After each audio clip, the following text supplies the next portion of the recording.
మన Chiranjeevi vascular and multi speciality hospital దేశంలోనే best vascular and endovascular facilities and all multi speciality care.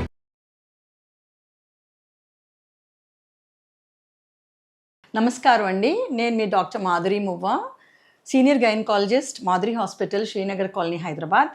ఇవాళ మనం మాట్లాడుకోబోయే topic ఏంటంటే ఆడవాళ్ళల్లో అధికంగా రక్తస్రావం అవ్వడం, అంటే హెవీ బ్లీడింగ్ డ్యూరింగ్ పీరియడ్స్ అన్నమాట. సో మనము హెవీ బ్లీడింగ్ అవుతున్నప్పుడు పీరియడ్స్లో ఎప్పుడు మనం వరి అవ్వాలి, ఎప్పుడు మనం అది అధికమని గుర్తించాలి. సపోజ్ మనకి బ్లీడింగ్ 8 days కంటే ఎక్కువ అవుతుంటే దాన్ని హెవీ బ్లీడింగ్ అంటామండి. లేదంటే విపరీతమైన క్లాట్స్ గెడ్డలుగా పడుతుంటే కనుక అది మనం హెవీ బ్లీడింగ్ కింద గుర్తించి మనం వెంటనే డాక్టర్ని సంప్రదించాలి. సో వీటికి కారణాలు ఏంటి? హెవీ బ్లీడింగ్కి చాలా కారణాలు ఉంటాయండి. జనరల్ హెల్త్ కండిషన్స్ లైక్ మామూలుగా ఎనీమియా అంటే రక్తహీనత ఉన్నా, లేదంటే థైరాయిడ్ ప్రాబ్లమ్స్ ఉన్నా, డయాబెటీస్ ఉన్నా, లివర్ ప్రాబ్లమ్స్ ఉన్నా, సరిగా పోషక ఆహారం లేకపోయినా, వీటన్నిటి వల్ల కూడా పేషెంట్స్కి హెవీ బ్లీడింగ్ అవ్వడం అనేది సహజమండి. లోకల్గా మనకి గర్భసంచిలో ప్రాబ్లమ్స్ ఏమి ఉండొచ్చు అనుకుంటే కనుక, గర్భసంచిలో ఏమైనా ఫైబ్రాయిడ్స్ అంటే కంతెలు, చిన్న కంతెల్లాగా తయారవటం, దాన్ని ఫైబ్రాయిడ్స్ అంటాం. లేదు, గర్భసంచి లోపల ఉన్న పొర అధికంగా పెరిగితే దీన్ని ఎండోమెట్రియల్ హైపర్ప్లేషియా అంటాం. సో ఈ ఎండోమెట్రియల్ హైపర్ప్లేషియా అంటే ఏంటంటే హెవీగా ఇప్పుడు మనకి ప్రతి నెలసరి వచ్చే ముందు గర్భసంచి లోపలున్న పొర ఏదైతే ఉందో అది కేవలం ఒక 10 mm దాకా పెరుగుతుంది. 10 mm కంటే ఎక్కువ మనకి గర్భసంచి లోపలున్న పొర పెరిగితే దాన్ని హైపర్ప్లేషియా అంటాం. అంటే అధికంగా పెరుగుతుంది అవసరం కంటే మించి. ఇలాంటి కండిషన్స్లో కూడా హెవీ బ్లీడింగ్ అవ్వడం అనేది జరుగుతుంది. కొంతమందికి పాలిప్స్ ఉంటాయి. పాలిప్ అంటే ఏంటి? పాలిప్ అంటే ఒక చిన్న ద్రాక్ష పండు లాంటి ఫ్లెషీ గ్రోత్ అనమాట. అంటే మాంస ముద్ద లాంటి చిన్న గ్రేప్స్ అవ్వచ్చు, కొంచెం పెద్ద గ్రేప్స్ అవ్వచ్చు. ఆ గ్రేప్ సైజ్ గ్రోత్ని, గర్భసంచి లోపల ఉండే గ్రోత్స్ మనము పాలిప్స్ అంటాం. ఇవి గర్భసంచి మూతి నుంచి కూడా రావచ్చు. వీటి వల్ల కూడా హెవీ బ్లీడింగ్ అన్నది చూస్తూ ఉంటాం. కొంతమందికి ఎడినోమయోసిస్ అంటాం. ఎడినోమయోసిస్ అంటే ఏంటి? గర్భసంచి యొక్క సైజే పెరుగుతుంది. జనరల్గా 7 centimeters ఉంటుందండి గర్భసంచి సైజు. ఒకవేళ ఇది 10 centimeters, 14 centimeters, అప్పుడప్పుడు 20 centimeters దాకా కూడా సైజ్ ఆఫ్ ద యూట్రస్ పెరగడం అన్నది జరుగుతుంది. అర్లీ స్టేజెస్లో బల్కీ యూట్రస్ అంటాం. అంటే ఉండాల్సిన దానికంటే కొంచెం ఎక్కువ సైజు ఉంది అని. సివియర్ కండిషన్స్లో బాగా అధికంగా ఈ గర్భసంచి సైజ్ పెరగడం అనేది జరుగుతూ ఉంటుందన్నమాట. ఇలాంటి కండిషన్లో కూడా హెవీ బ్లీడింగ్ అన్నది జరుగుతుంది. ఎడినోమయోసిస్లో ఈ గర్భసంచి లోపల ఉన్న పొర ఏదైతే ఉందో అది గర్భసంచి యొక్క కండలోకి వెళ్ళి గర్భసంచి సైజుని పెంచుతూ ఉంటుందన్నమాట. ఇంకో కండిషన్ ఏంటి? ఎండోమెట్రియోసిస్. ఎండోమెట్రియోసిస్లో కూడా హెవీ బ్లీడింగ్ చూస్తూ ఉంటామండి. ఇందులో గర్భసంచి లోపలున్న పొర బయటికి వెళ్లకుండా గర్భసంచి నుంచి ట్యూబ్స్లోంచి ఆ పేషెంట్ యొక్క పొట్టలోనే బ్లీడింగ్ అన్నది పడడం అనేది జరుగుతూ ఉంటుంది. సో ఈ అన్ని కండిషన్స్లో మనకి హెవీ బ్లీడింగ్ అనేది జరుగుతుంది. అప్పుడప్పుడు అండాశయాల్లో ఓవేరియన్ సిస్ట్స్ ఉంటాయి, అంటే నీటి బుడగలు లాంటివి. అలాంటి కండిషన్స్లో కూడా హెవీ బ్లీడింగ్ జరగడం అనేది జరుగుతుంది. సో ఈ హెవీ బ్లీడింగ్ ఉన్నప్పుడు మనము అశ్రద్ధ చేయకూడదు. ఎందుకంటే అసలు కాజ్ ఆఫ్ ది బ్లీడింగ్ అంటే ఏంటి?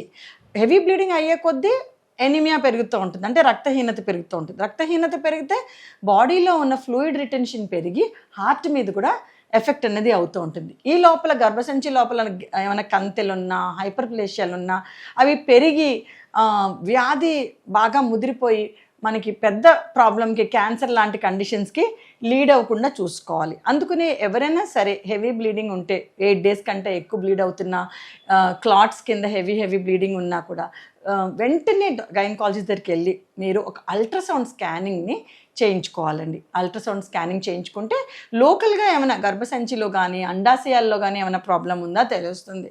ఎక్కడ ఏమీ ప్రాబ్లం కనిపించట్లేదు అయినా హెవీ బ్లీడింగ్ ఉంది అనుకుంటే కనుక దీన్ని డియుబి అంటాం, అంటే dysfunctional uterine bleeding.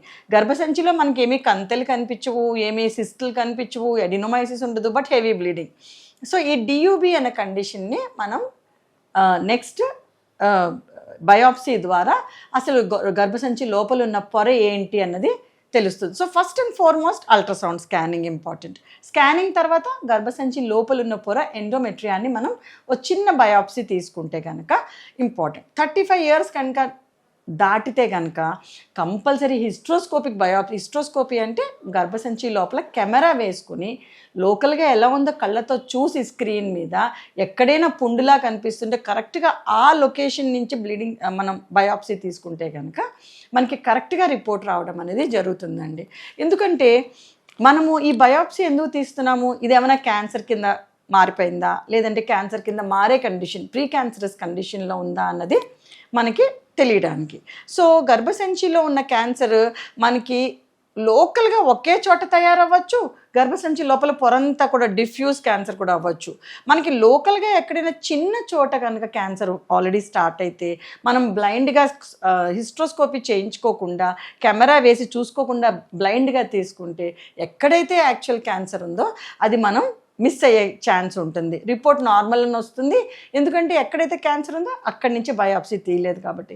So compulsory blind DNC చేయించుకోకుండా హిస్ట్రోస్కోపిక్ గైడెడ్ డిఎన్సీ చేయించుకొని బయాప్సీ రిపోర్ట్ వచ్చాక మళ్ళీ గైనకాలజిస్ట్కి చూపించుకొని ట్రీట్మెంట్ చేయించుకోవడం అనేది చాలా ముఖ్యమండి. ఇప్పుడు మనకి బాగా తెలుసు సోనాలి బెంద్రే, పెద్ద హీరోయిన్, నేషనల్ హీరోయిన్. ఆమెకి just one episode of heavy bleeding అండి, ఒకటేసారి హెవీ బ్లీడింగ్ అయింది. తీరా బయాప్సీ తీసి చూస్తే ఎండోమెట్రియల్ క్యాన్సర్ ఉంది.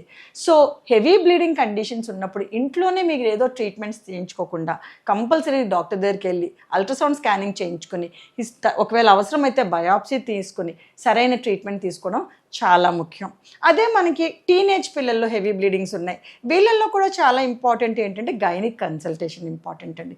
బాగా హెవీ బ్లీడింగ్ ఉంటే ఒక బేసిక్ అల్ట్రాసౌండ్ స్కానింగ్ చేయించుకొని ఎండోమెట్రియోసిస్ అప్పుడప్పుడు చాలా అర్లీగా స్టార్ట్ అవుతుంది, అలాంటిది ఏమైనా ఉందా, లేదంటే ఏమైనా ఓవేరియన్ సిస్ట్స్ ఉన్నాయా, లేదంటే ఏమైనా లార్జ్ అంటే ఫైబ్రాయిడ్స్ యూజువల్గా అంత లార్జ్గా టీనేజర్స్లో ఉండవు, కానీ మనం ఒక అల్ట్రాసౌండ్ స్కానింగ్ చేయించుకుంటే కనుక మనకి ఏంటి అన్నది తెలుస్తుంది. సో హెవీ బ్లీడింగ్ ఉన్న స్త్రీలు అశ్రద్ధ చేసుకోకుండా వెంటనే గైనకాలజిస్ట్ని సంప్రదించి కారణం ఏంటి తెలుసుకుని సరైన ట్రీట్మెంట్ తీసుకోవడం చాలా ముఖ్యమండి. Thank you.